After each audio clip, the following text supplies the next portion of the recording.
We're kind of like your doctor's office, but we serve uninsured adult residents of Coweta County. So think about your primary care physician. You would go for an annual checkup. You would go maybe if you have a cold or not feeling well. If you needed additional care or specialty care, that office would then refer you to another provider, would help kind of maintain that process of making sure that you get the care you need both in their office and in the community. And that's what we do here too. Sure. And the beautiful thing is we do it completely free of charge to our patients because of the community support we receive.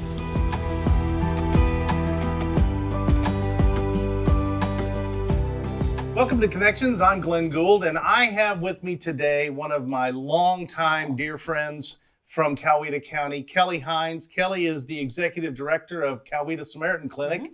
Kelly, if you would tell the folks who are watching a little bit about you and what you do here. Oh, wow. Well, it is such an honor and a privilege to be part of this group here. I am born and raised from Newnan. I lived in Coweta County pretty much all of my life, so I love this place. I think it's a very, very special community.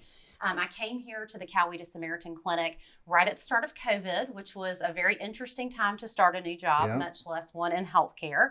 But came here with kind of following a background in healthcare, whether it be public relations, fundraising, marketing, and really felt like my skill set and my background and experience would be a great fit for what we needed to get done here, which was really to take our clinic to the next level in terms of community involvement and awareness, and just helping us serve more community citizens in Coweta County. So basically, when I explain to people who we are and what we do, we're kind of like your doctor's office, but we serve uninsured adult residents of Coweta County. So think about your primary care physician. You would go for an annual checkup. You would go maybe if you have a cold or not feeling well. If you needed additional care or specialty care, that office would then refer you to another provider, would help kind of maintain that process of making sure that you get the care you need both in their office and in the community. And that's what we do here too. Sure. And the beautiful thing is we do it completely free of charge to our patients because of the community support we received. Well, that's, really serving an underserved population really is just a wonderful thing. And it makes our county just that much better. I know that I met you, I guess it's almost 13 years ago now, believe it or not, and you were working for Piedmont at the time. So you mentioned your career in healthcare and more on the public relations and things like that.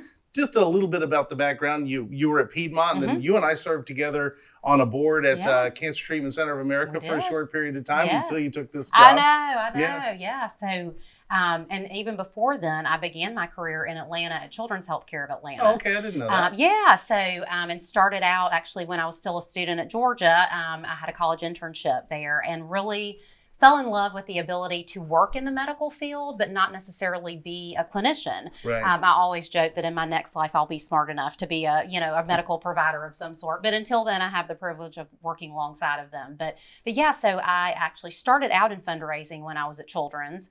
And then had the opportunity to move back home and come work for Piedmont Newnan.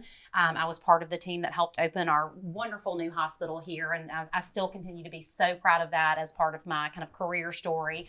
And then had a chance to kind of segue my experience and my abilities when I started at Cancer Treatment Centers of America.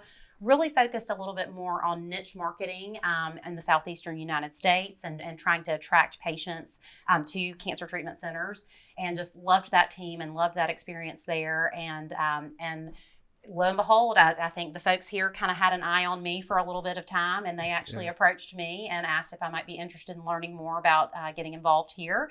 And I do believe God had a tremendous hand in that. Actually, when I was pulling together my resume, literally saw kind of the footprint laid out for me in my life's journey to come here and to lead this organization. And like I said, it's such a blessing and such a privilege, and to see the impact that we make on a daily basis. Thanks to folks like you and folks like our community members.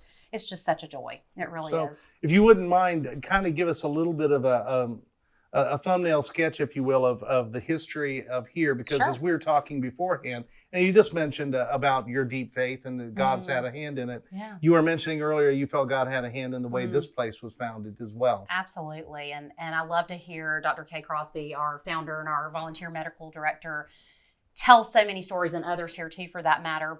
And I shared with you earlier that her quote that I steal all the time is that she has never seen God's provision more clearly than she has in this place. And I think when she, just a very brief, the initial story of her founding or having this desire placed in her heart.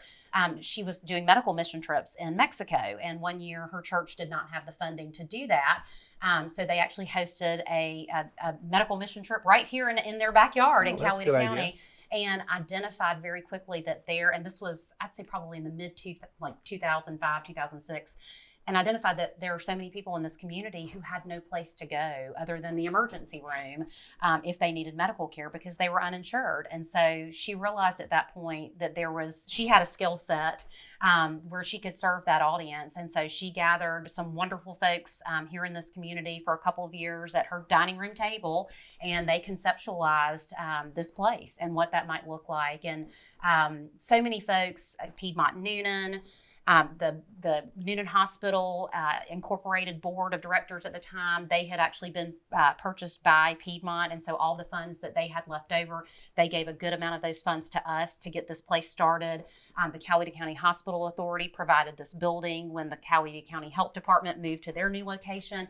So many things that just came together, again, I think under God's hand and direction, that we were able to open our doors in October of 2011, and we've never looked back. Well, that's wonderful. I just, when I first moved here, and every once in a while I would drive past here and I had no idea what it was. Yeah. And sadly, I think that happens to a lot of folks in our community is they have no idea what happens here. You drive by, you see Coweta Samaritan Clinic, you have to wonder what it is. What is it? Yeah. But then you get down the street and you take a left, and the next thing life moves on.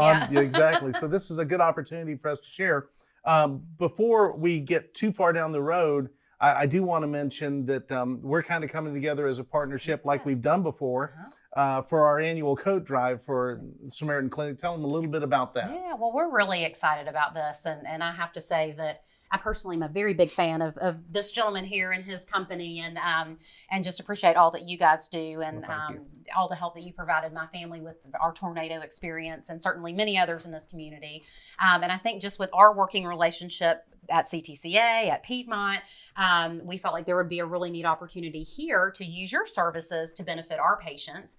So traditionally we hold a coat drive where we collect coats and then sweaters and sweatshirts, kind of warm items for our winter months. And then we open up what I like to call our free store in our lobby. And we allow our patients to walk through, pick out their items that they'd like to take with them. And we help them stay warm for the winter. And then you guys stepped in and said, well, they might come to you in garbage bags, or they might come a little wrinkled or a little kind of dirty. Let us help you clean them, put them in a great condition and presentation so that your folks really feel like they're receiving a nice new warm coat. So we worked with y'all last year, and it was such a great success, and I'm thrilled that we get to do it again this year. And we're looking forward to it too. Yeah. It's surprising when we put the word out that we were doing this. So many of our clients who don't even live in Coweta donated. Wow. And sometimes they would donate things that, literally they'd go out and buy something and donate it. And just unbelievable what people will do when they know how to serve. Yep. It's just one of those things.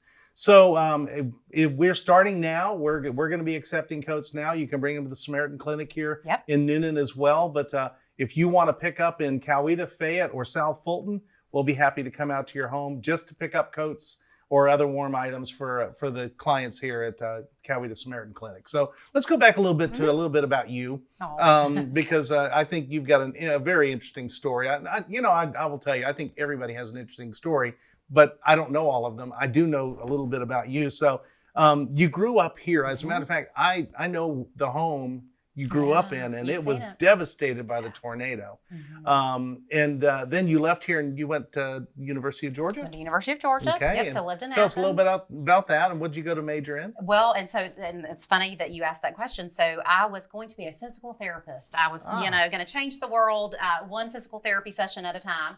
And learned very quickly at college that math and science in high school was a lot different for me than math and science in college. So began looking at the university for other schools within the college that would allow me to maybe take a little step back from that particular area, and found the journalism school.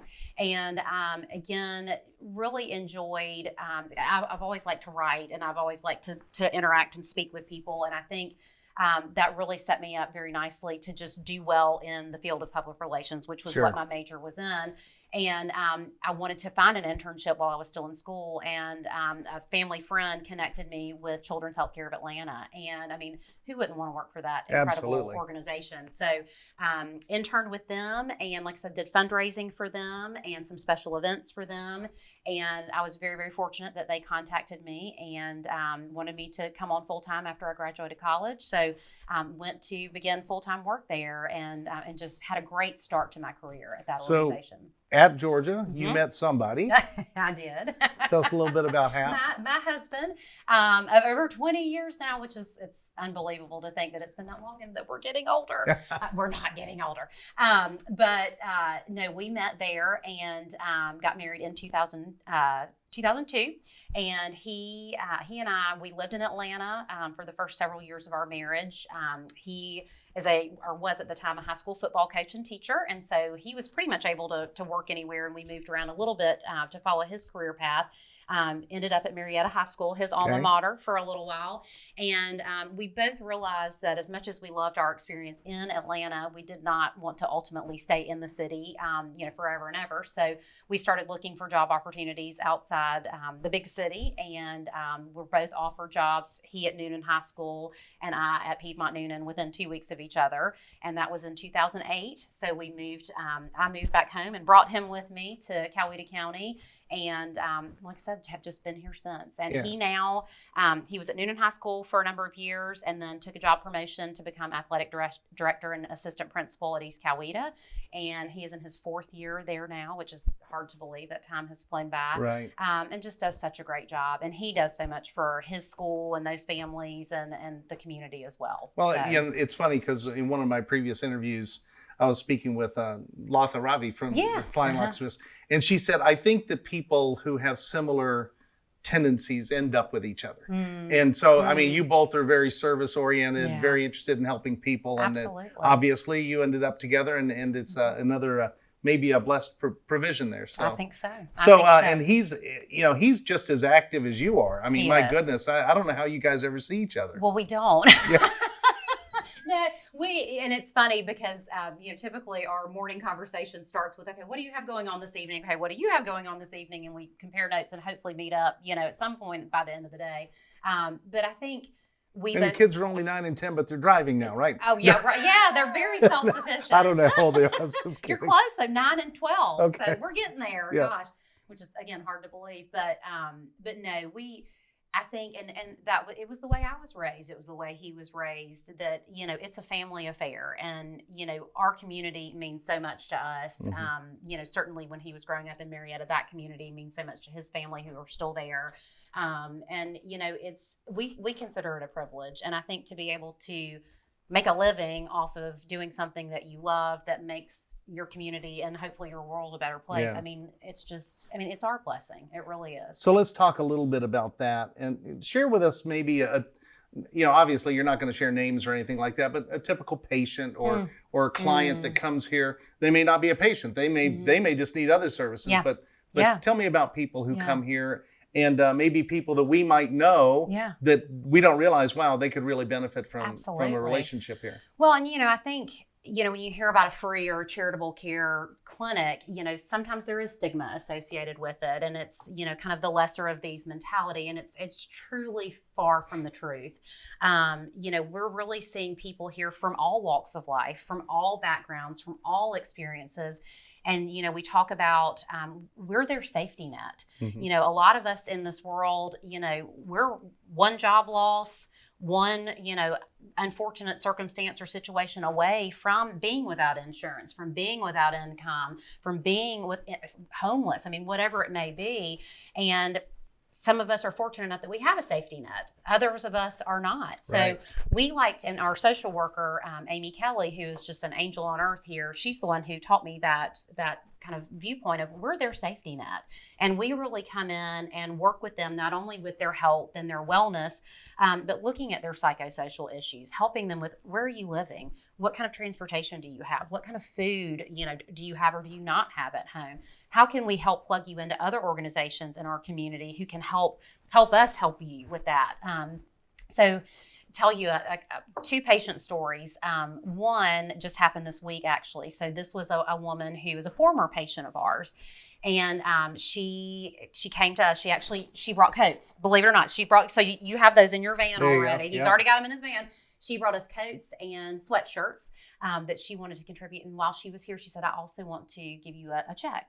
And of course, we're so grateful for any sized gift that we receive. And she handed me the check, and I looked at it, and it was $1,000. Wow.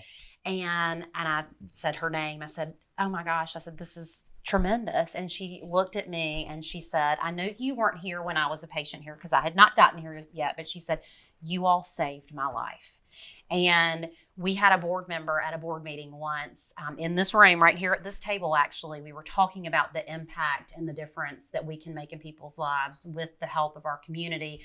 And he put his hand down on the table and he said, "We save lives. That's what we do." And I think our team here approaches their work in such a humble manner. We don't necessarily think of ourselves as these heroes or, people that are, but we really are.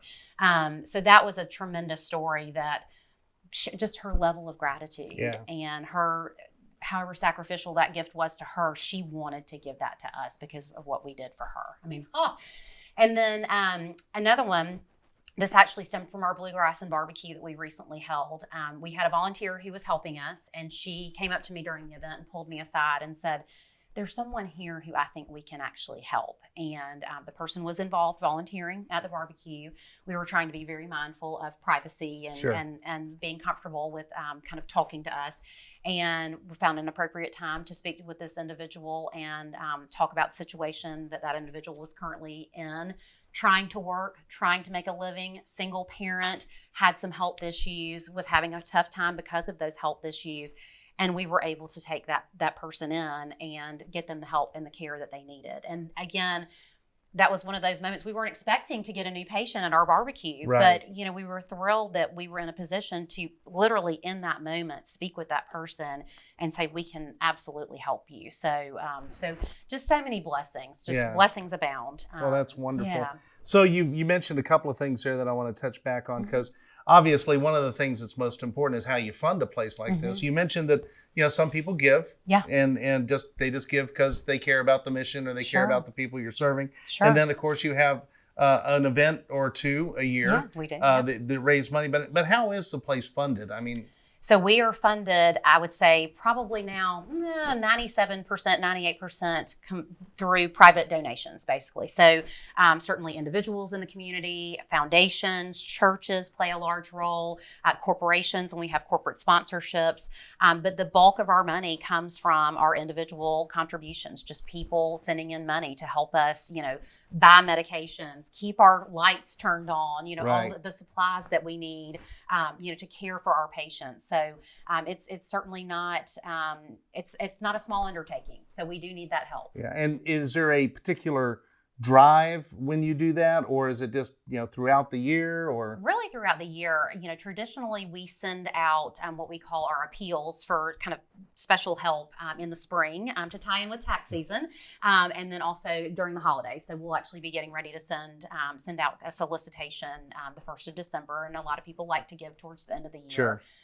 So we do try to tie it into those two things, but really all year round. We really And if do. somebody wanted to make a gift now or in the future, I mean, obviously right now we're getting close to the end of the year. I know that the new tax laws say you can actually do it up till the 15th of April, but always great if you can do it before the end of the year. Sure. If you have a company that needs to make a gift or just a personal need or desire, how would they do that? So there are a couple of ways. Certainly come see us. You can come drop any donation you'd like to off in person. We have a convenient after hours drop box as well if you come on the evenings or weekends. And then also we have via our website, which is www.csccares.org. You can donate with a credit card online. And then also just send us a good old check in the mail to P.O. Box 963, and that's Noonan, Georgia 30264. So, yeah.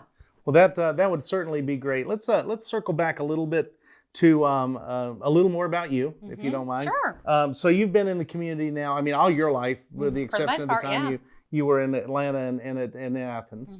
Tell me what you like best about Coweta? I mean, how did Hap find it like that? Because I know that natives, when they come back to Coweta, which is what happens a lot, and it's very unusual for communities this size that the young people leave and actually come back. It's very unusual. But I'm always intrigued as to what the people they bring with them think. Yeah. Well, first of all, I have a couple thoughts on that. One, I grew up here when it was still a relatively small town. Thomas Crossroads was still a 4-way stop. I always say where the Bullsboro Chick-fil-A was, that's where my dad used to go hunting. So, I've seen so much growth. And I think for me, I love the fact that we still maintain kind of that small town feel and a lot of the way that we approach things and the way that we kind of organize our shop, if you will. But we're growing in a way that, I think is good for us. We're getting in more things in this community that we can all benefit from. And we're convenient to Atlanta, all of those good things I think that would really attract anybody to come live here, especially the employment piece. Right. I remember growing up here thinking, unless I'm a doctor or a teacher, I might not ever be able to come back here and work. And here I am, and I'm so grateful for that opportunity. And those opportunities have grown even more so, since I've been back. So I think just in general, a great place to live. And kind of story to answer the question, I went last month to the Georgia Charitable Care Network's statewide conference for executive directors and others kind of in my seat. And it was held in Savannah. It was a lovely conference, wonderful people. And we had many kind of roundtable discussions, just open forum type discussions.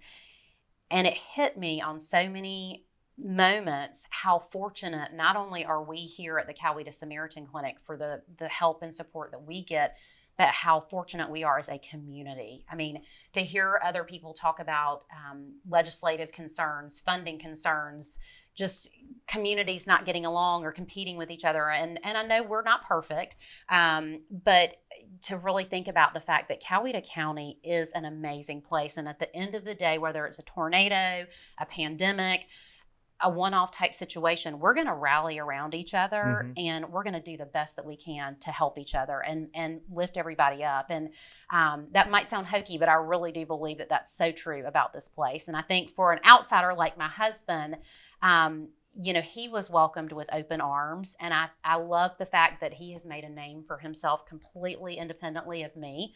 I love it when we go out in public and I get introduced as his wife. There you go. And people who've never met me before, I think that's fabulous. Yeah. And I love the fact that Coweta County is grown now. I mean, you're a perfect example of somebody who's moved here. You've gotten involved in the community. You've created a name, a business, a reputation for yourself. And that's what makes us better. I mean, if it was just me and everybody who grew up here, Sure. and that was it, then we'd still be the same. So it's all the new people, too, who make us a better place. So I just, like I said, I'm a big fan, if you can't tell, of this community. Clear, yeah. And but I think we're very, very unique and we're very, very blessed. It really is a neat place to live. I've got children in their 20s, and when we first moved here from the north side, it was kind of like, I swore I'd never live south of 20 unless it was south of the Georgia border. But and I say that way too often. But when we moved here, it's kind of like, I don't know if my kids will stay if we stay. And they both are very happy here. Yeah. They enjoy the area too. Yeah. All right. So speaking of enjoying the area, let's just kind of pick what maybe a favorite restaurant or two. Goodness gracious. And I know you got friends in all of them. But so we're not letting anybody out, but that's right. Yes, I know. I love them all. And I think it would depend on the day, the event. Do I have my children with me? Date night. I would probably have to say downtown. I would probably say meet and greet as just kind of just great options. Yeah. Can't lose. Yep.